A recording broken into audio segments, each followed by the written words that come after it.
Bonjour, bienvenue sur Argus.fr. On découvre aujourd'hui le Nissan Juke de seconde génération. Alors le Juke en 2010, le modèle actuel, c'est celui qui a lancé la mode et le segment des SUV urbains. Donc il se renouvelle aujourd'hui avec une seconde génération qui est entièrement inédite. On va vous décrypter son style. Alors ce nouveau Nissan Juke, c'est d'abord un museau impactant avec une calandre en V chromée, avec un large jonc ici qui lui donne de la prestance. Il est beaucoup plus statutaire que son prédécesseur.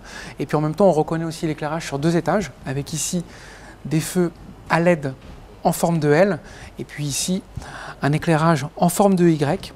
Et puis on a également de la personnalisation avec des bandeaux laqués de noir ici et des skis de protection sous le bouclier, ce qui est important pour un SUV.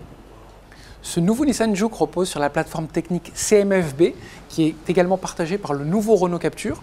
Alors en termes de gabarit, il est passé de 4,14 m à la première génération à 4,21 m sur celui-ci, donc plus 7 cm, mais surtout il gagne 10 cm au niveau de l'empattement et ça on le verra, ça a une incidence sur l'habitabilité. Le nouveau Nissan Juke conserve la philosophie SUV coupé qu'avait son aîné. Il y a des lignes très originales sur le côté, des lignes qu'on voit davantage sur un coupé plus que sur un crossover. Il est également 3 cm plus haut, 3 cm plus large, et puis il ajoute une corde à son arc en termes de personnalisation, avec un pavillon à la teinte dissociée, dont la découpe est parfaitement maîtrisée ici par un jonc laqué de noir. À l'arrière, le nouveau Nissan Juke s'est allié le côté esthétique, avec cette lunette en V qui est très inclinée, avec un côté pratique, puisque les feux sont en 2 parties, ce qui a élargi sensiblement l'ouverture du coffre. À bord du nouveau Nissan Juke, on retrouve la philosophie de la console centrale qui rappelle un peu le réservoir d'une moto, donc avec beaucoup plus de finesse et de subtilité. On a par exemple en termes de personnalisation de nombreux empiècements d'Alcantara. Donc dans cette version c'est noir, mais ça pourrait être aussi blanc ou orange. Des éléments qu'on retrouve aussi sur la sellerie, des surpiqûres qui rehaussent l'ensemble. On a des éléments laqués de noir. La grande nouveauté au sommet de la console centrale, c'est cet écran tactile de 8 pouces de diagonale. Il a une forme aérienne, il se détache, il vient un peu en perspective, donc ça allège l'ensemble. Devant le conducteur, on a une dalle numérique de 7 pouces et de chaque côté, on a des compteurs à aiguilles, donc ça apporte un peu de sportivité. Et puis ici, on a un mode qui nous permet de choisir entre éco, standard ou sport.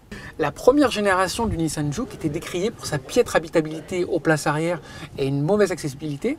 Cette nouvelle génération qui est plus grande, on vous l'a dit, elle bénéficie d'une meilleure habitabilité. C'est comparable à un Renault Captur. À une exception près, en termes de garde-toit, c'est moins bien qu'un Captur parce qu'il y a la ligne du coupé SUV qui fait que le pavillon est plus fuyant. En revanche, on a un bel espace aux jambes, une belle largeur aux coudes et aux épaules. Et puis on a également un petit détail qu'il y avait sur la première génération du Juke, c'est ce fameux casque audio pour le conducteur, et bien on l'a maintenant également pour le passager.